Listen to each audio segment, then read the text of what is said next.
The monitors shrieked their warning just as Serenity Blackthorn stepped into room 412. Raven Ashcroft's vitals spiked erratically across the screens, his body convulsing against the restraints that kept him tethered to life. Code Blue, room 412. She called into her radio, rushing to his bedside.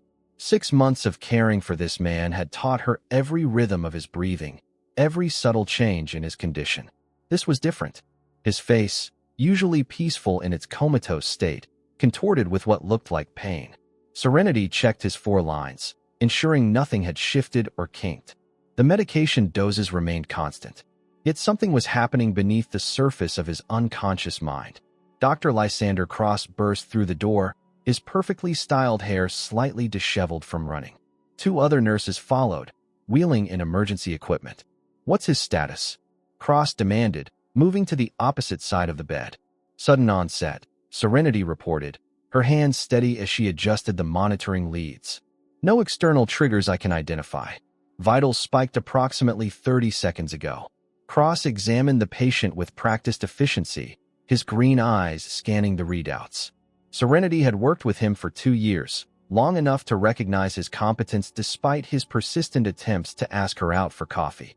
"Blood pressure's stabilizing," announced Nurse Henderson from the foot of the bed. Serenity watched Raven's face as the convulsions subsided. For the briefest moment, she could have sworn his eyelids fluttered. Not the random muscle movements common in coma patients, but something purposeful. "False alarm," Cross declared, straightening his white coat. "Probably just neural misfiring. Nothing we haven't seen before." The other staff filtered out, returning to their rounds. Cross lingered, studying Serenity with an intensity that made her uncomfortable. "You've been working too many double shifts," he said. "Maybe it's time you took some personal time. There's a new French restaurant downtown that just opened." "I'm fine," Serenity replied, not looking up from her patient chart. "Mr. Ashcroft needs consistent care. He's been unconscious for 6 months. 1 night away won't matter." Serenity finally met his gaze. "It matters to me." Cross stepped closer, lowering his voice. "You talk to him like he can hear you. The other nurses have mentioned it." Heat flushed her cheeks. She had developed the habit of speaking to Raven during her procedures, believing that comatose patients could sometimes process familiar voices. The research supported it, even if her colleagues found it odd. "If that's a problem, I can request a transfer to another unit." "It's not a problem," Cross said quickly. "It's actually quite touching. But Serenity, you can't save everyone. Sometimes we have to accept that people don't come back." She returned her attention to Raven's chart, noting the anomalous episode. "His family wants to discuss discontinuing life support again next week. Maybe that would be for the best." The words hit her like a physical blow. Serenity had met Minerva Ashcroft and Thaddeus Ashcroft multiple times over the past months. Their visits were brief, clinical, devoid of any genuine emotion. They spoke about Raven like he was already dead, discussing funeral arrangements and estate matters within earshot of his bed. "There's still brain activity," she said firmly. "Minimal, and the family has the right to make that decision." After Cross left, Serenity pulled up a chair beside Raven's bed.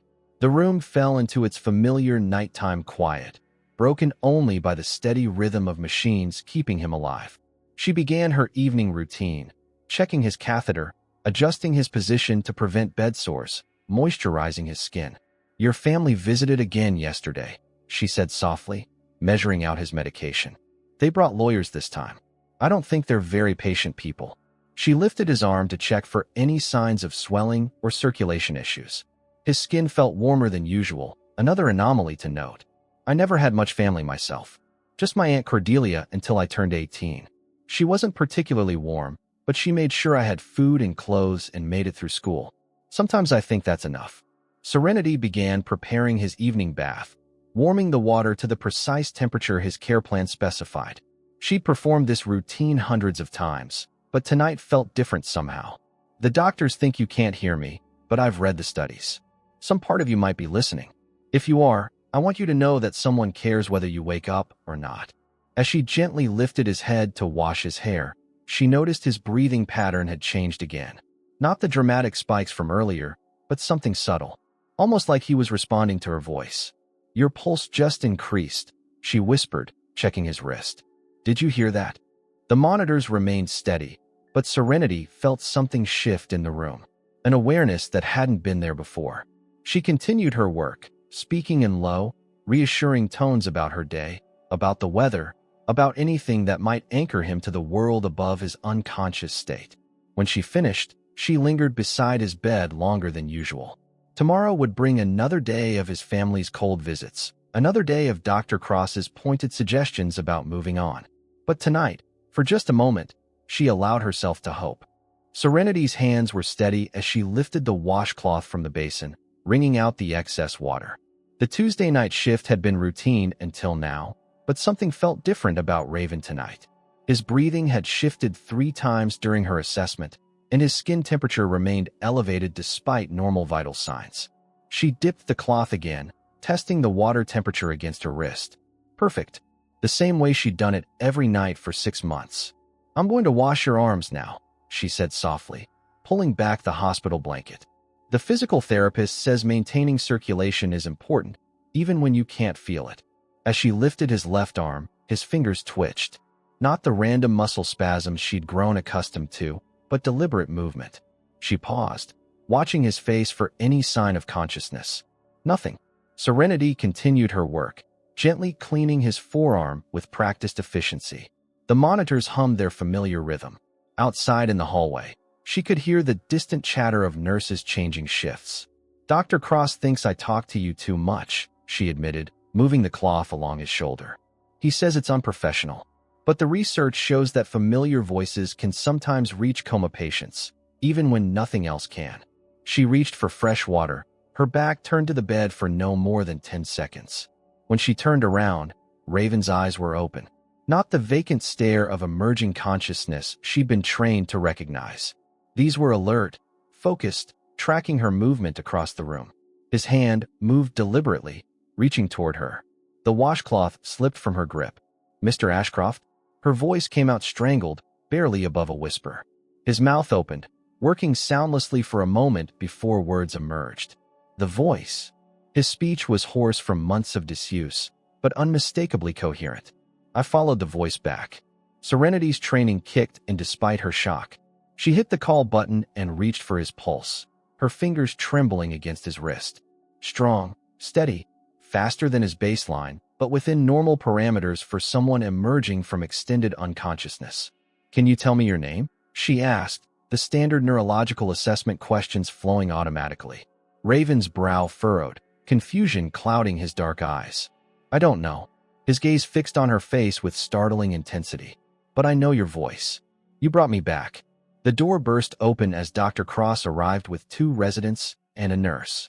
The room filled with controlled chaos as they began their examination, checking pupil response, testing reflexes, firing questions at their miraculous patient. "What year is it?" Cross demanded, shining a penlight into Raven's eyes. "I don't know. Do you remember the accident?" "What accident?" "Your name? Your family?" Raven's attention kept drifting past the doctors to Serenity, who had been pushed to the corner of the room. "Her," he said suddenly, pointing. "I know her voice." Cross glanced back at Serenity with something between surprise and suspicion. "You've been his primary nurse.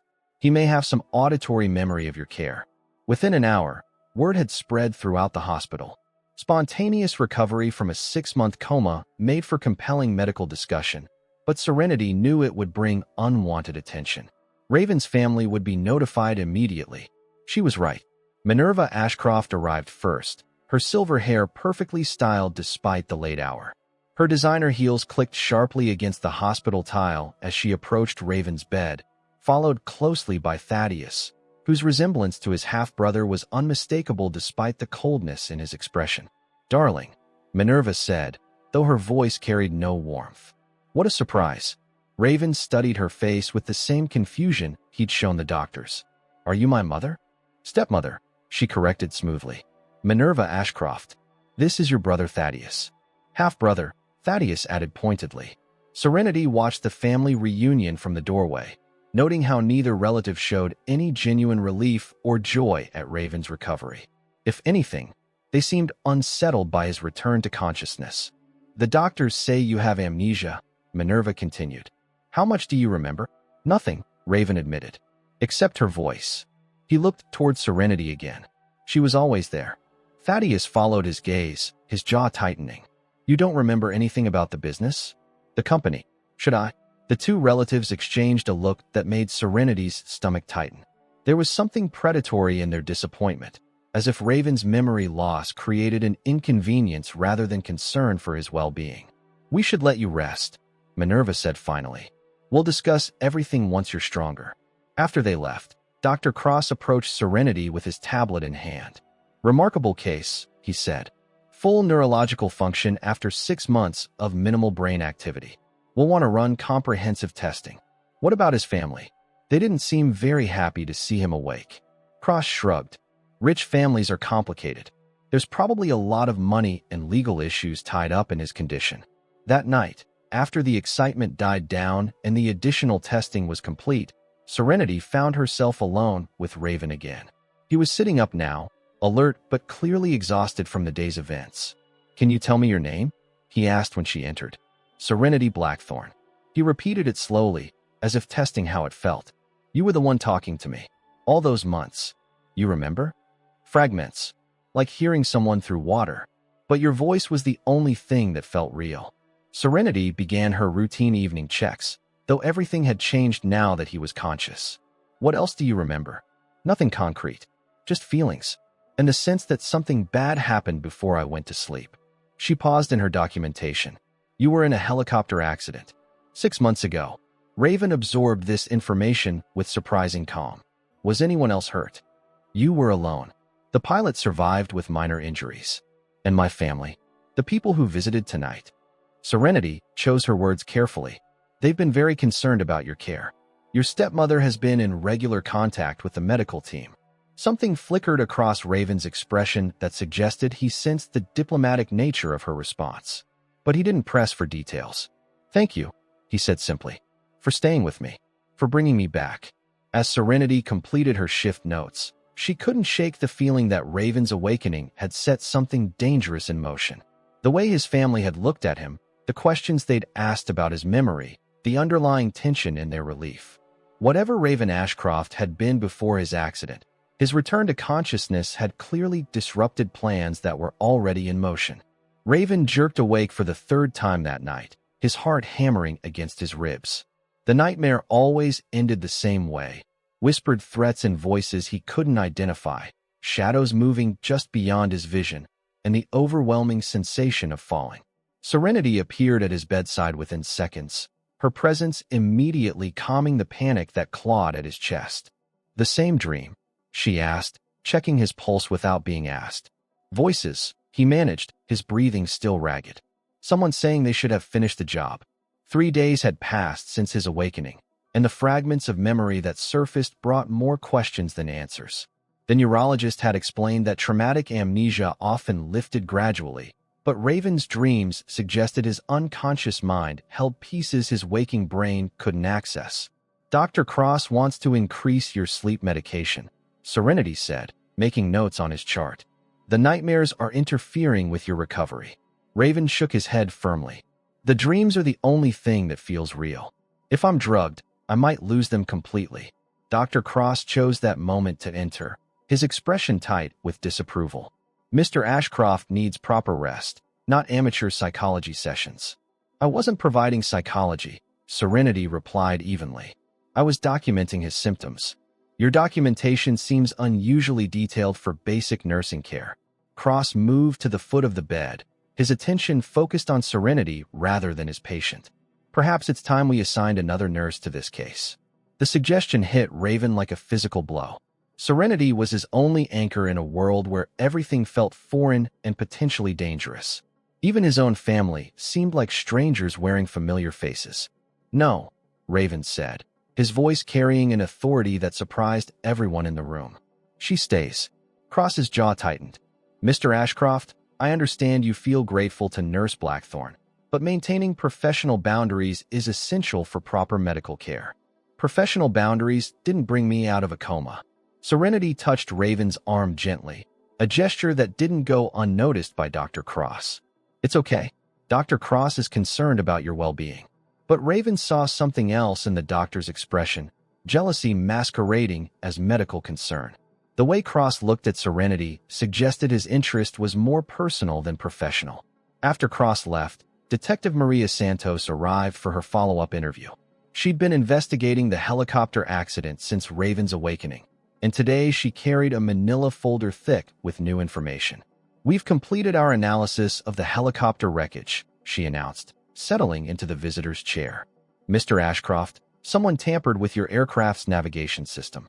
The words landed heavily in the room.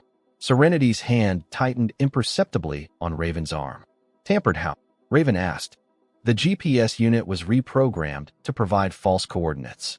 Instead of landing at the intended helipad, you were directed toward a construction zone. The pilot tried to correct course at the last second, which is probably what saved your life." Raven processed this information with surprising calm, though Serenity could see the tension building in his shoulders. "Someone wanted me dead. That's the working theory. Do you remember anything about threats? Business disputes? Personal conflicts?" The same frustrating blankness met every question about his past. Raven could remember complex procedures like tying his shoes or using a phone, but his personal history remained locked away. "The dreams," he said suddenly. "Someone said they should have finished the job. That wasn't random." Detective Santos leaned forward. "Can you describe the voices?" "Male. Familiar, but I can't place them. And there was something about protecting someone. Or something." After the detective left, Serenity helped Raven with his physical therapy exercises.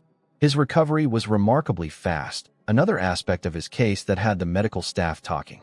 Most patients required weeks to regain basic motor function after extended unconsciousness. "You're pushing yourself too hard," Serenity observed as Raven completed another set of leg raises. "I need to get stronger. If someone tried to kill me once, they might try again." The thought had occurred to Serenity as well, though she hadn't voiced it. Raven's family visited daily, but their interactions felt more like interrogations than family reunions. They asked probing questions about his memory, showed him photos and documents that should trigger recognition, and seemed increasingly frustrated by his continued amnesia. "What if the amnesia is protecting you?" she suggested quietly. "What if your mind is keeping those memories locked away because they're dangerous?" Raven stopped exercising, considering her words. "You think my own brain is hiding something from me? It's possible. Trauma can create selective memory blocks as a survival mechanism." That evening, Minerva and Thaddeus arrived for their usual visit, accompanied by a man in an expensive suit who introduced himself as the family's attorney, Harrison Wells. "Raven, we need to discuss your position with Ashcroft Industries," Wells began, spreading documents across the bedside table. "Your extended absence has created certain legal complications." "What kind of complications?" Raven asked, though the corporate terminology felt foreign in his mouth. "You hold significant decision-making authority in the company," Thaddeus explained. "With your incapacitation, we've had to make temporary arrangements. But now that you're awake, I don't remember anything about a company." Minerva exchanged a glance with the lawyer. "Perhaps it would be better to wait until your memory returns before involving you in business matters." Something about their eagerness to exclude him from corporate decisions felt wrong to Raven. If he held significant authority before the accident, why were they so quick to maintain the temporary arrangements? "I want to see the company records," he said. "Financial statements, board meeting minutes, everything from the 6 months before my accident." The silence that followed his request was telling. Wells cleared his throat diplomatically. "That might be overwhelming in your current condition. Let me decide what's overwhelming." After his family left, Raven found himself alone with Serenity during her shift change. The nighttime hours had become their sanctuary, free from doctors and relatives and the constant pressure to remember things that might be better forgotten. "They don't want me to remember," he said, watching her prepare his evening medication. "Why do you think that?" "The way they look at each other when I ask questions. The lawyer's nervous habits. My stepmother's relief when I say I don't remember something."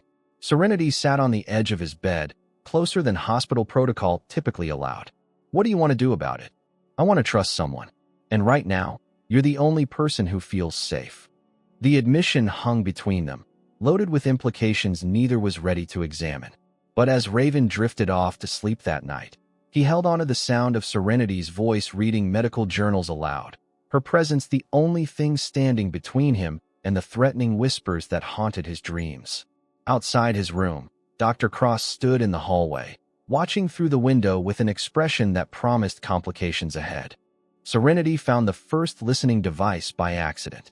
She was straightening Raven's personal items when the expensive fountain pen Minerva had brought him slipped from her hands, hitting the floor with a crack that split the silver casing. Inside the hollow barrel, a tiny electronic component gleamed. Her blood turned cold. "Raven," she whispered, showing him the damaged pen. "Someone's been listening to our conversations." He examined the device with growing anger. "How long has this been here?" "Your stepmother brought it 3 days ago. Said it was from your office, something you'd want to have nearby."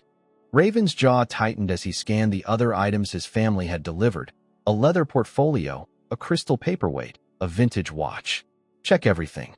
They worked quietly, dismantling what they could without obvious damage. The paperweight yielded another transmitter, cleverly embedded in its base. The watch was clean, but the portfolio's leather binding concealed a third device. "They've been monitoring everything," Serenity said, her voice barely audible. "Every conversation with doctors, detectives, even our private talks." Raven stared at the small pile of electronics. "Which means they know I've been having memory fragments. They know about the dreams." A soft knock interrupted them.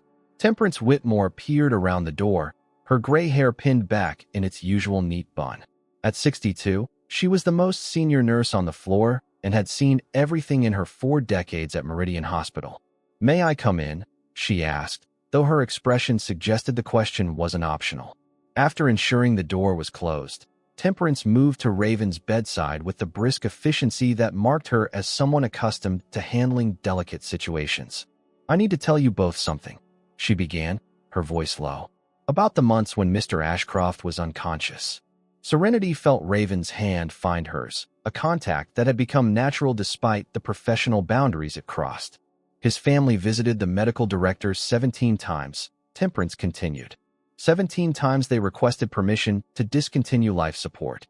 Dr. Morrison refused each time because of the court order, but they kept pushing." "What court order?" Raven asked. "Your lawyer filed an injunction before your accident. Very specific language about maintaining life support regardless of family wishes.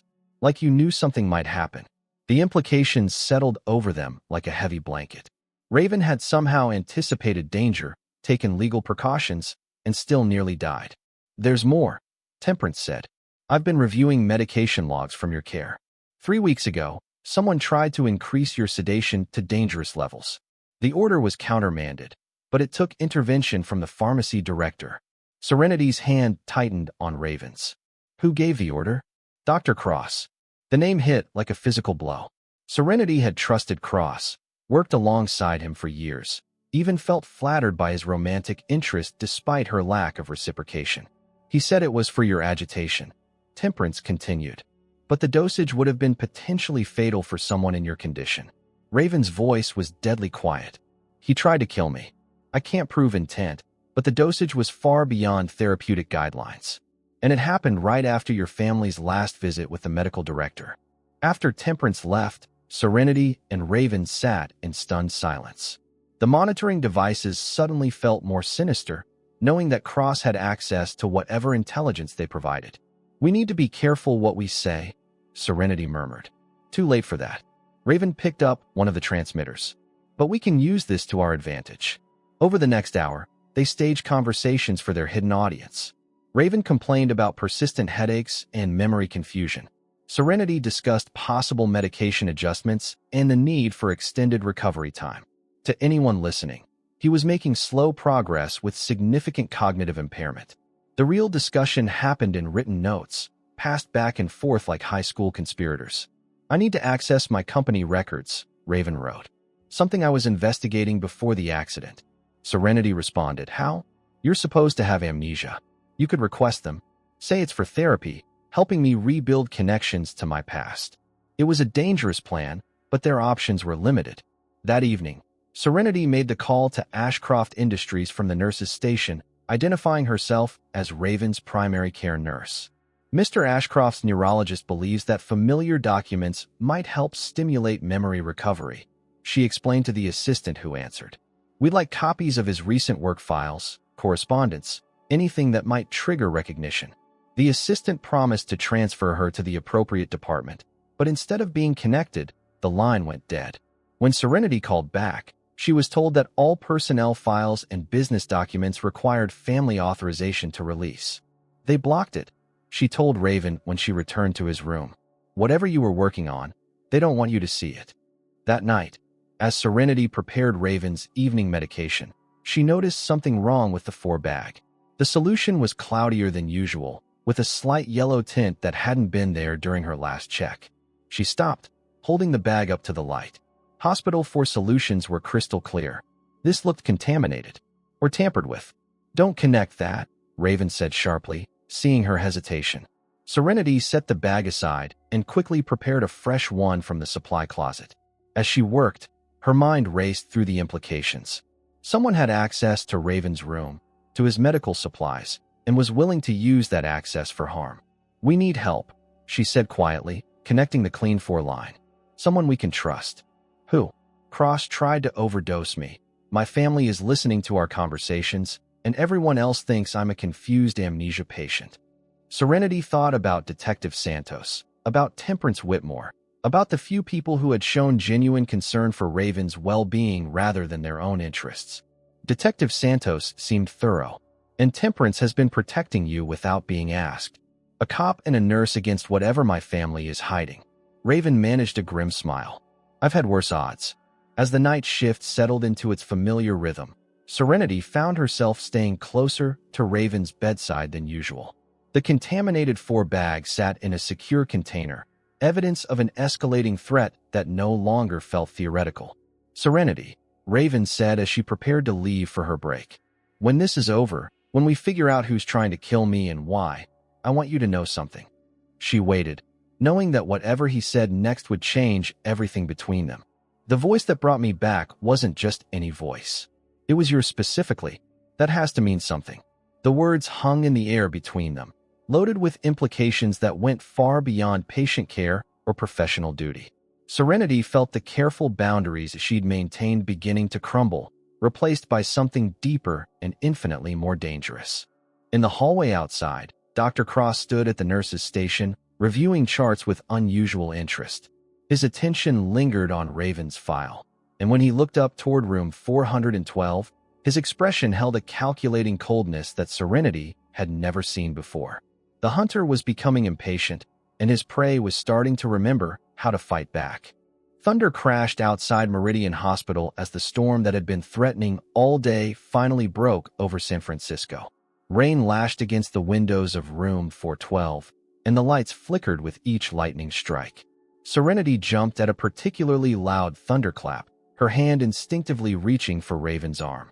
The gesture was automatic now, this need for physical contact that had developed over the past week since they'd discovered the listening devices. Sorry, she murmured, pulling her hand away. I've never liked storms. Don't apologize. Raven caught her fingers before she could withdraw completely. I like knowing I'm not the only one who's afraid of something. They'd been working in comfortable silence, Serenity updating his medical charts while Raven practiced memory exercises the neurologist had prescribed. But the storm had shifted something in the atmosphere of the room, making the space feel more intimate, more charged. What else are you afraid of? Raven asked, his thumb tracing across her knuckles. The question was simple, but Serenity felt the weight of everything they weren't saying. Trusting the wrong person, getting too attached to something I might lose. Like a patient who might not survive. Like a patient who might remember his real life and realize a nurse was never part of it. The words slipped out before she could stop them, revealing the fear that had been growing stronger each day as Raven's memory showed signs of returning. He was a billionaire, part of a world she'd never touched. Whatever connection they'd formed in this hospital room existed in a bubble that would inevitably burst. Another lightning flash illuminated Raven's face as he moved closer. What if he doesn't want to remember his real life? What if the only thing that feels real is what happened in this room? Serenity's breath caught as he reached up to touch her face, his fingers gentle against her cheek. Raven, we can't. I could lose my job, my license. You're my patient. I'm a man who owes his life to a woman who cared when nobody else did. The storm raged outside, but inside room 412, everything had gone still except for the space between them, which seemed to pulse with electricity. Serenity knew she should step away, maintain the professional boundaries that had already blurred beyond recognition. Instead, she let herself lean into his touch. "I've never felt this way about anyone," she whispered. "Neither have I. And I don't think that's the amnesia talking." When Raven kissed her, it was soft at first, hesitant, as if he was afraid she might disappear. But when Serenity responded, her arms sliding around his neck, the kiss deepened into something that felt like drowning and breathing at the same time. The door opened just as they broke apart. Dr. Cross stood in the doorway, rain dripping from his jacket, his expression shifting from surprise to cold fury as he took in the scene before him. "Well," he said, his voice deadly quiet. "This explains a lot." Serenity felt the blood drain from her face, but she forced herself to stand straighter. "Dr. Cross, I can explain." "I'm sure you can." He stepped into the room, closing the door behind him.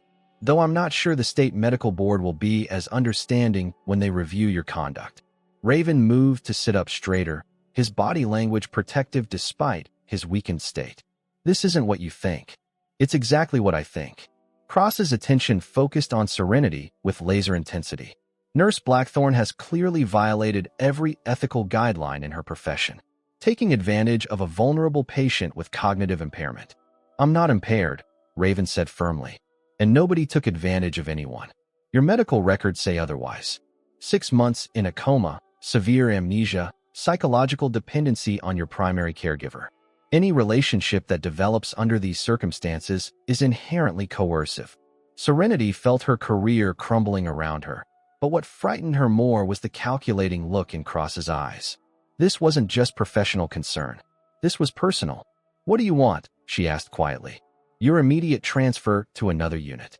Mr. Ashcroft will be assigned a different nurse, and you'll have no further contact with him." "And if I refuse?" "Then I file a formal complaint with the hospital administration and the state medical board. You'll be terminated, lose your license, and face possible criminal charges for patient abuse." The threat hung in the room like poison.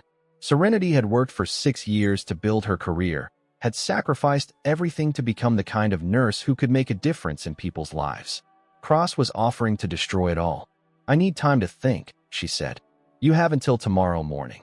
Cross moved toward the door, then paused. "For what it's worth, Serenity, I'm disappointed. I thought you were better than this." After he left, the room felt hollow.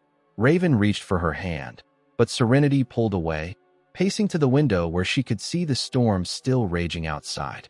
"We knew this was dangerous," she said, her voice carefully controlled.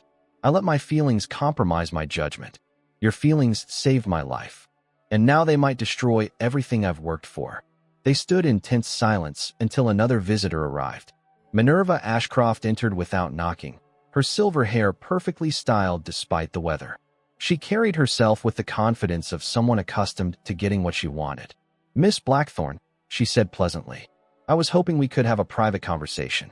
Raven started to object, but Minerva held up a hand. "This concerns her family, dear. I think she'll want to hear what I have to say." The word family hit Serenity like a physical blow.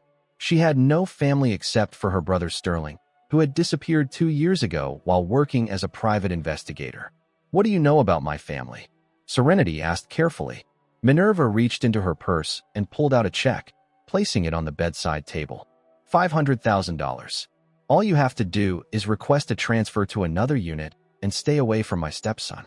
Serenity stared at the check, the amount more money than she'd see in 10 years of nursing. "You think you can buy me? I think you're a practical woman who understands that some situations are more complicated than they appear." Minerva's voice remained pleasant, but her eyes were cold. "Your brother Sterling understood that." Eventually, the room spun. "What did you say?" "Sterling Blackthorne, private investigator, disappeared 2 years ago while working a case that involved certain business associates of ours. Brilliant man, very thorough in his research." Serenity felt Raven's hand on her arm, steadying her as the implications crashed over her. "Where is he?" "That depends entirely on your cooperation, dear. Sterling made some unfortunate discoveries about business practices that certain people preferred to keep private. He's been relocated for his own protection." "You're lying." Minerva's smile never wavered. "Room 847 at the Fairmont Hotel, 2 years ago next month." Sterling was investigating financial irregularities at Ashcroft Industries when he stumbled onto something much larger. He's quite safe, I assure you, but his continued well-being depends on maintaining certain confidentialities. The check lay between them like a poisonous flower. $500,000 and the possibility of seeing her brother again. All she had to do was walk away from the only man who had ever made her feel like she was more than just a caregiver. I need time to think, Serenity said, the words barely audible. Of course, but don't take too long, dear. Some opportunities have expiration dates. After Minerva left, Serenity sank into the visitor's chair, her hands shaking. Everything she thought she knew about Sterling's disappearance, about her own life, had just been turned upside down. She's lying, Raven said firmly. Whatever she told you about your brother, it's manipulation. What if it's not? What if Sterling is alive and I'm the only thing standing between him and... She couldn't finish the sentence. Raven pulled himself upright with obvious effort, reaching for her hands despite her attempt to pull away. Then we find him, together, but we don't let them separate us based on threats and blackmail. Outside, the storm was beginning to pass, but inside room 412, a different kind of tempest was just beginning. Serenity couldn't sleep. She sat in her small apartment kitchen at 3 in the morning, staring at the single piece of evidence she'd kept from Sterling's disappearance, a cryptic text message he'd sent the day before he vanished. Found something terrible. Can't trust anyone at the company. If anything happens to me, look for the truth in the place where we used to hide Mom's birthday presents. Love you, sis. She'd searched their childhood home after Sterling disappeared, but their aunt had sold it within months. The new owners had renovated completely, erasing any trace of the hiding spots two frightened children had used to stash small treasures. Now, with Minerva's words echoing in her mind, the message took on sinister new meaning. Sterling had been investigating Ashcroft Industries. He'd discovered something that made him fear for his safety, and then he'd disappeared. The company that Raven Ashcroft owned and controlled. When Serenity arrived for her shift the next morning, she found Raven sitting up in bed, fully dressed in clothes his family had brought him. His color had improved dramatically, and the helpless patient she'd been caring for was rapidly transforming into someone who radiated authority despite his memory loss. "You look like you haven't slept," he observed as she began her routine checks. "I'm fine." She kept her voice professionally neutral, avoiding eye contact as she adjusted his foreline. "Serenity, what's wrong?" Last night was a mistake." The words came out harsher than she intended. Dr. Cross was right. I compromised my professional judgment and took advantage of a vulnerable patient. Raven's hand shot out to catch her wrist. "That's not what happened, and you know it." She pulled away from his touch, the contact burning like fire. "I don't know anything anymore. I don't know who you really are, what kind of man you were before the accident, or what you might have done to people who got in your way." Something shifted in Raven's expression, confusion replacing the warmth that had been there moments before. "What are you talking about? My brother was investigating your company when he disappeared. Your family seems to know exactly what happened to him, which means you probably do too." "I don't remember any of that." "How convenient." Serenity's voice was ice cold. "You remember enough to question your family's business practices, but you can't remember what happened to the man who was trying to expose whatever crimes you were covering up." The accusation hung between them like a blade. Raven stared at her with growing horror as the implications of her words sank in. "You think I'm responsible for your brother's disappearance? I think you're a billionaire who built his fortune on other people's suffering, and when someone threatened to expose that, they conveniently disappeared." Raven's face went pale. "How can you believe that? After everything we've shared, everything we've been through together?" "Because I don't really know you." Serenity's voice broke slightly, but she pushed forward. "I know a man with amnesia who needed care. I don't know Raven Ashcroft, corporate executive. I don't know what he was capable of." She finished her tasks in silence and left the room without looking back. In the hallway, she nearly collided with Thaddeus Ashcroft, who was arriving for his morning visit. "Trouble in paradise?" he asked with a smirk that made her skin crawl. "Excuse me. My brother looks like someone just destroyed his world. I'm guessing that was your doing." Serenity tried to step around him, but Thaddeus moved to block her path. "You know, he always was too trusting for his own good. Even before the accident, Raven had this annoying habit of believing the best in people. I need to get to my other patients." Your brother Sterling was like that too. Trusting. Right up until the end. The words stopped Serenity cold. What did you say? Thaddeus's smile was predatory. Sterling Blackthorne, private investigator. Very thorough, very dedicated to finding the truth. Also very naive about the consequences of asking the wrong questions. Where is he? That's not really the right question, Miss Blackthorne. The right question is, why did my brother hire him in the first place? Serenity felt the ground shifting beneath her feet. Raven hired Sterling? Oh yes. Didn't he mention that? Raven was going through one of his periodic attacks of conscience, questioning the family business methods. He hired your brother to investigate our company's financial practices. Ironically, Sterling discovered exactly what Raven was hoping to find. The revelation hit her like a physical blow. Raven hadn't been covering up crimes. He'd been trying to expose them. The problem, Thaddeus continued, was that Sterling's investigation threatened to bring down a lot more than just our little family enterprise. Some of our business partners don't appreciate having their methods scrutinized by idealistic private investigators. What happened to him?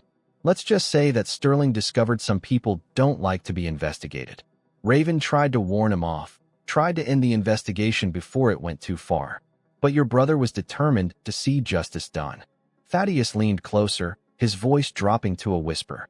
The funny thing is, if Raven hadn't been so determined to play hero, Sterling would probably still be conducting background checks and following cheating spouses. Instead, he stumbled into something that cost him everything. You're lying. Am I? Ask Raven when his memory comes back. Ask him how responsible he feels for what happened to the man whose sister he's now claiming to love. With that, Thaddeus brushed past her into Raven's room, leaving Serenity standing in the hallway with her world in ruins. Inside room 412, Raven was struggling with fragments of returning memory. Images flashed through his mind. Sterling Blackthorne sitting across from him in a corporate office, presenting evidence of money laundering and bribery. The two of them reviewing financial documents late into the night. A phone call where Raven begged Sterling to stop digging, to walk away before it was too late. The memory that came back clearest was the last conversation they'd had. Sterling's voice on the phone, excited and terrified at the same time. Raven, this goes deeper than we thought. It's not just your family. There's a whole network involved, and if we can prove it, and then nothing. Sterling had disappeared the next day. When Thaddeus entered the room, Raven was sitting with his head in his hands, the weight of recovered memories crushing down on him. Remembering something unpleasant, brother? Raven looked up, and Thaddeus was disturbed by the clarity he saw in his half-brother's eyes. The confused amnesia patient was gone, replaced by someone who was starting to remember exactly what he'd been fighting against before the accident. I hired Sterling Blackthorne, Raven said quietly. Yes, you did. And look how well that turned out. What did you do to him? Thaddeus settled into the visitor's chair with practiced casualness. I didn't do anything. But some of our business associates were less understanding about his investigation than I might have been. Where is he? Alive, as far as I know, though probably wishing he'd chosen a different career path. Raven's hands clenched into fists. If you've hurt him, you're in no position to make threats, brother. You can barely walk, you're dependent on machines, and the woman you think you love now believes you're responsible for destroying her family. Thaddeus's smile was cold. Besides, technically speaking, you are responsible. If you hadn't hired Sterling, he'd never have discovered things that were better left hidden. The truth of that statement was like poison in Raven's veins. He had hired Sterling. He had set events in motion that led to the man's disappearance. And now Sterling's sister was paying the price for Raven's misguided attempt at justice. Minerva offered her money to leave you alone. Thaddeus continued conversationally. $500,000 to transfer to another unit and forget you exist. I wonder if she'll take it. Outside in the hallway, Serenity stood frozen, torn between everything she thought she knew and everything she was learning. Raven wasn't the villain in Sterling's story. He was another victim.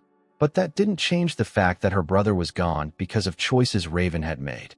The question that remained was whether love could survive the weight of that truth. The memory came back like a dam bursting. Raven was alone in his hospital room when it happened, 3 hours after Thaddeus had left him with the poisonous suggestion that Sterling's disappearance was his fault. He'd been staring at the ceiling, trying to piece together fragments of the past. when suddenly everything clicked into place with devastating clarity. Sterling Blackthorne hadn't just been his investigator. He'd been his ally.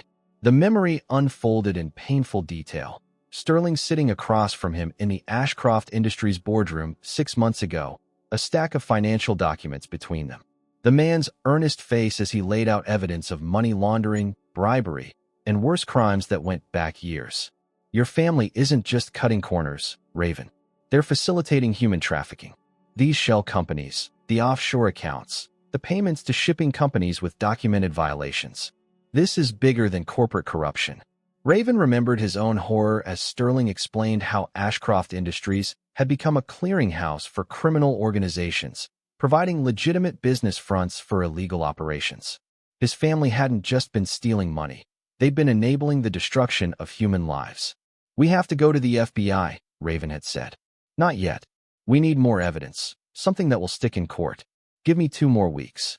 But they'd run out of time. The next memory was even worse. The panicked phone call from Sterling 3 days later. "They know, Raven. Someone tipped them off about the investigation. I'm being followed. Get out of there. Go somewhere safe." "I can't. I'm too close to finding the main evidence cache. There's a storage facility where they keep physical records of the transactions. If I can get inside, it's not worth your life. It's worth my sister's life. If these people think I'm a threat, they won't stop with me. Serenity doesn't even know what I do for a living, but that won't matter to them." The last conversation they'd had played out in Raven's mind with perfect, terrible clarity. Sterling's voice had been tight with fear, but determined. "I've hidden backup evidence where only Serenity can find it. If something happens to me, she'll need to know the truth. But Raven, promise me something. If I disappear, don't let her blame herself. And don't let her trust anyone from your family. Nothing's going to happen to you. Promise me." "I promise." 2 days later, Sterling had vanished. And 3 days after that, Raven's helicopter had crashed. The pattern was obvious now.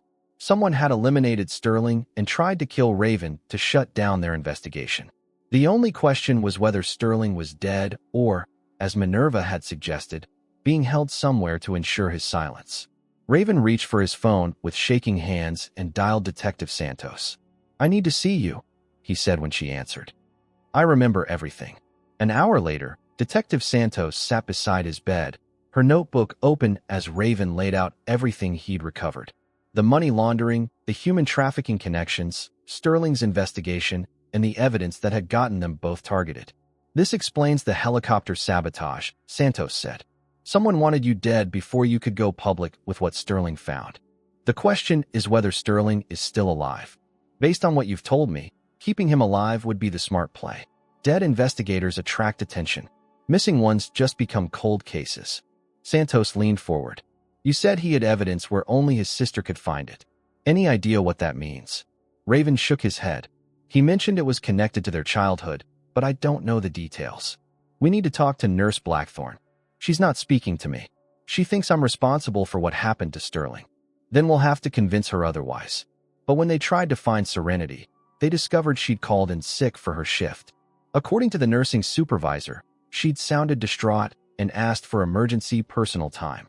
"She's at home," Santos said, checking her notes from previous interviews.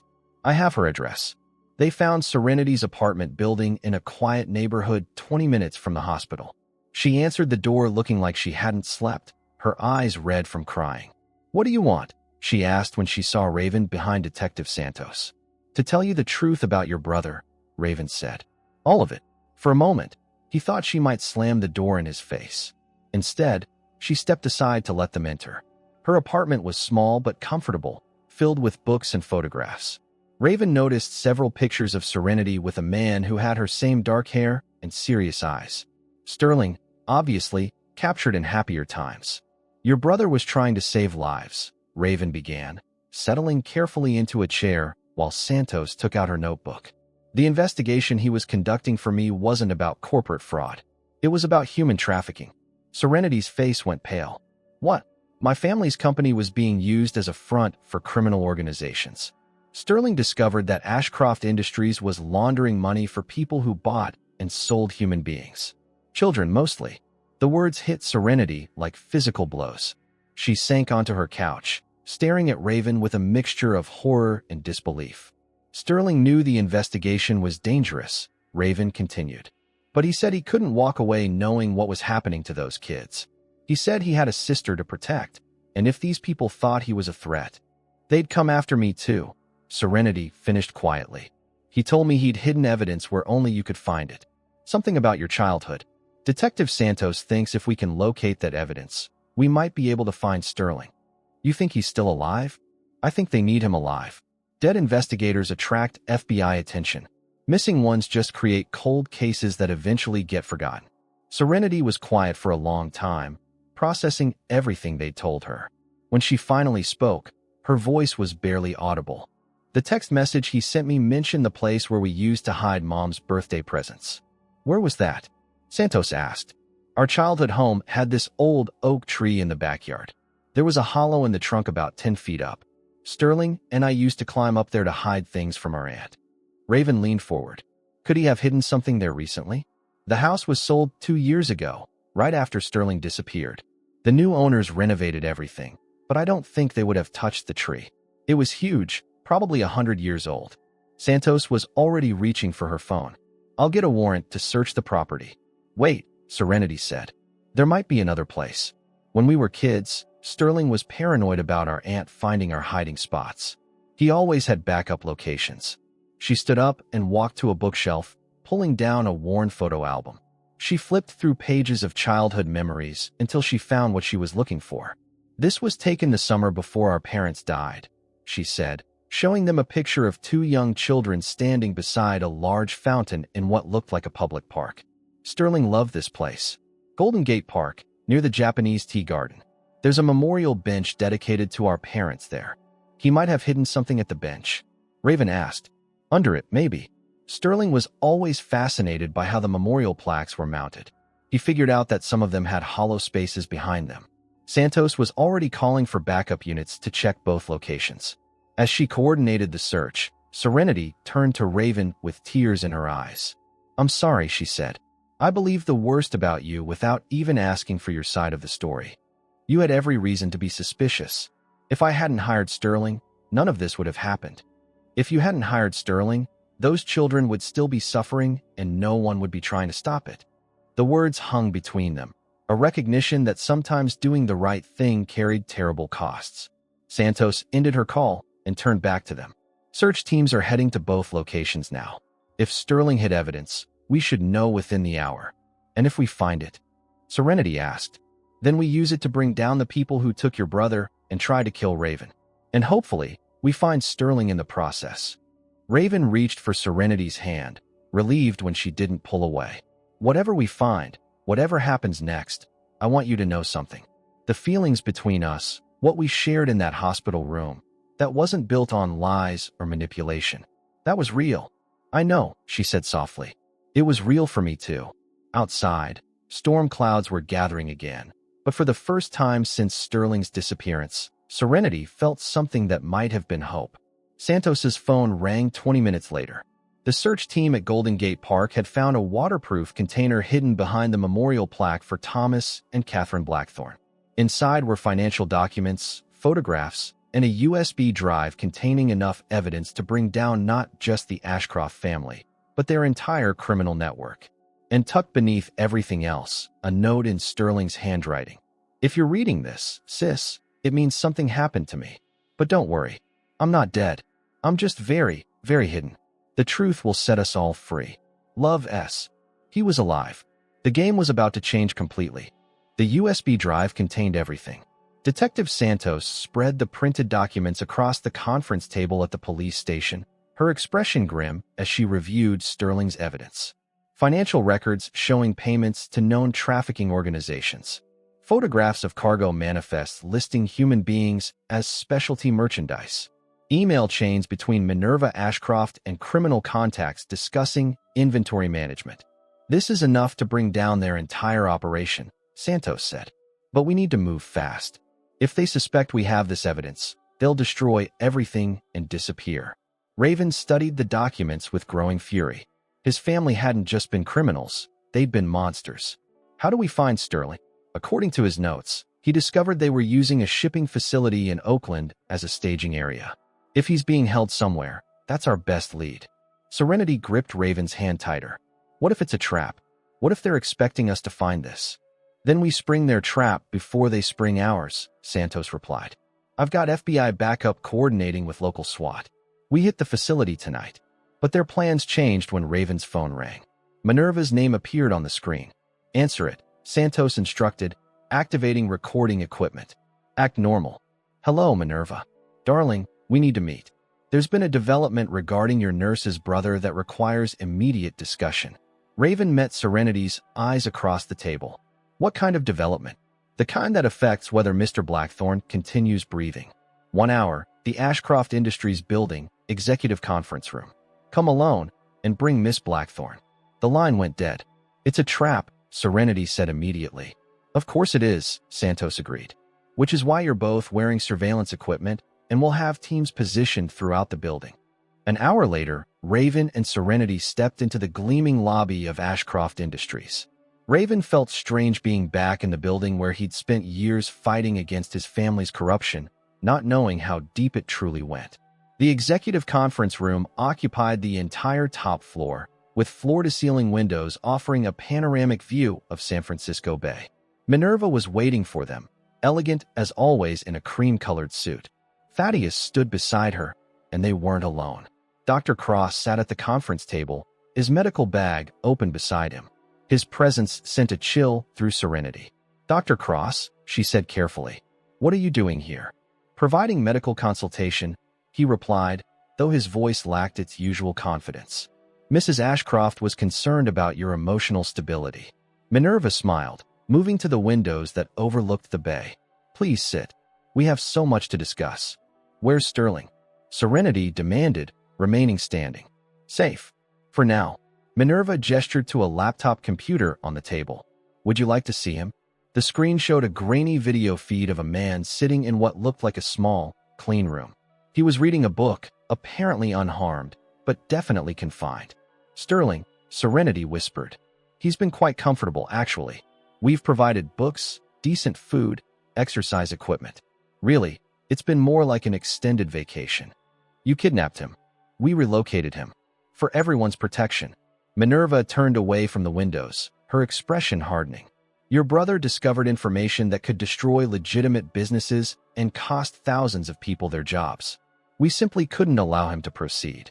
Raven stepped forward. The businesses weren't legitimate.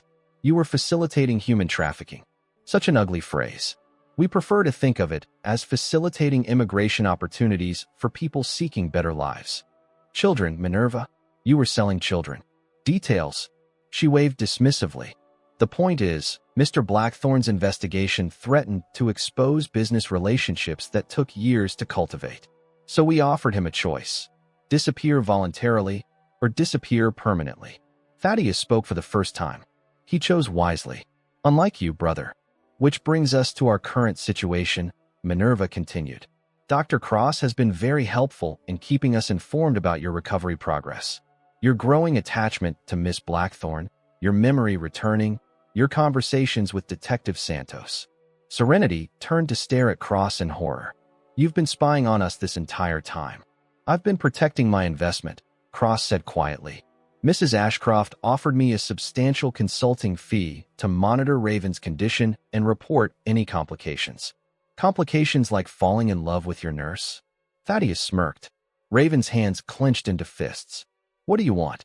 Simple, Minerva replied. Mr. Blackthorne remains in protective custody indefinitely.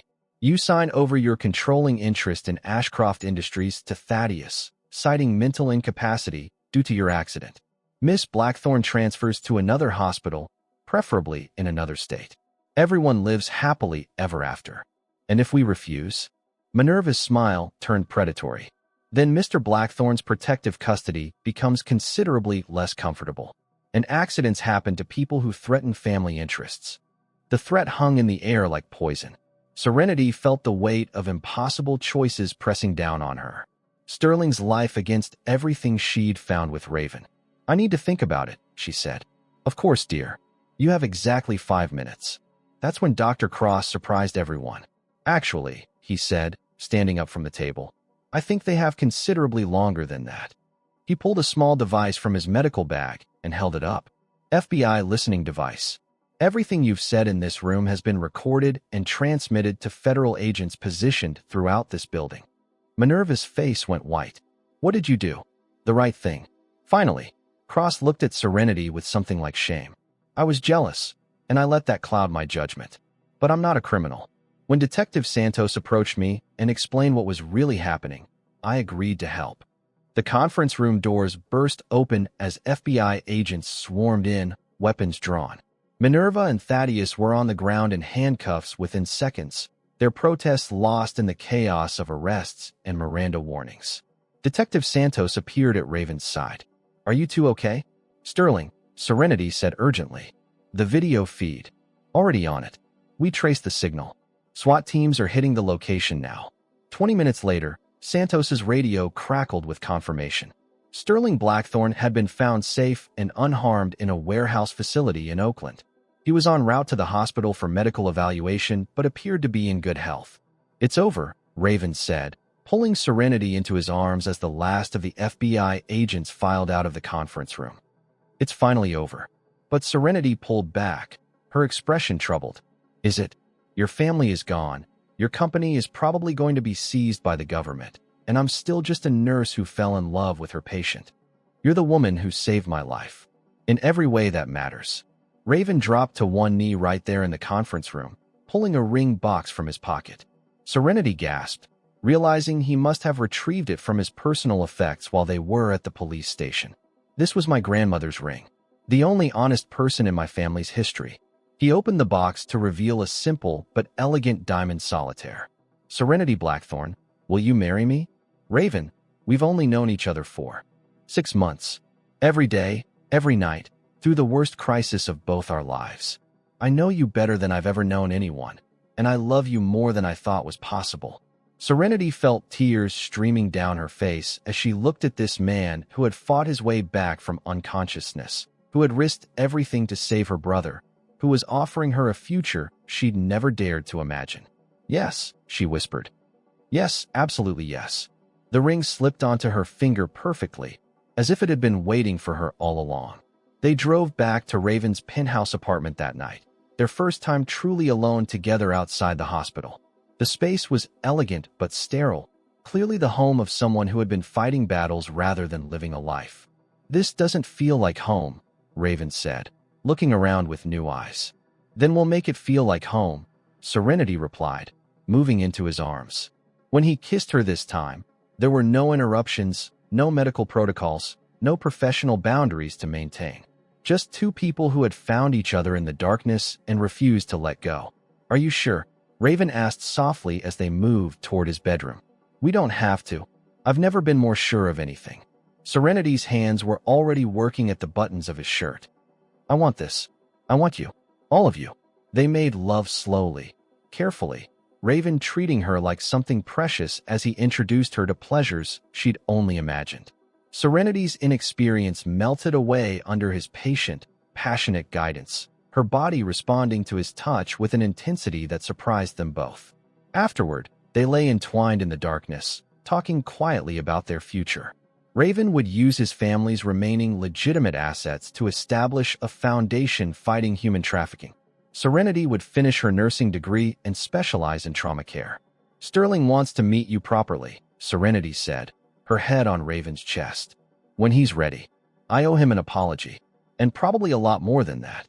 You owe him nothing. You both fought for the same thing. You both risked everything to protect people who couldn't protect themselves.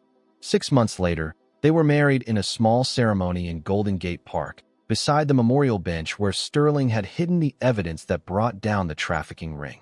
Sterling walked his sister down the aisle, healthy and whole, having returned to investigative work with a new focus on human rights cases. Dr. Cross served as Raven's best man, his relationship with the couple transformed by his moment of redemption. Temperance Whitmore was Serenity's matron of honor, having become like a mother to the woman who had shown such courage in the face of impossible choices. As they exchanged vows beneath the same oak trees where Sterling had once hidden childhood treasures, Serenity thought about the voice that had called Raven back from unconsciousness. She'd never fully understood the connection they'd shared in that hospital room, but she no longer questioned it. Some bonds transcended explanation. Some love was simply meant to be. "I love you, Mrs. Ashcroft," Raven whispered as they kissed to seal their marriage. "I love you too," she replied. Now and always. The foundation they built together would go on to rescue hundreds of trafficking victims and bring dozens of criminals to justice. But that night, as they began their honeymoon in Ireland, they were simply two people who had found each other in the darkness and chosen to step into the light together. Forever.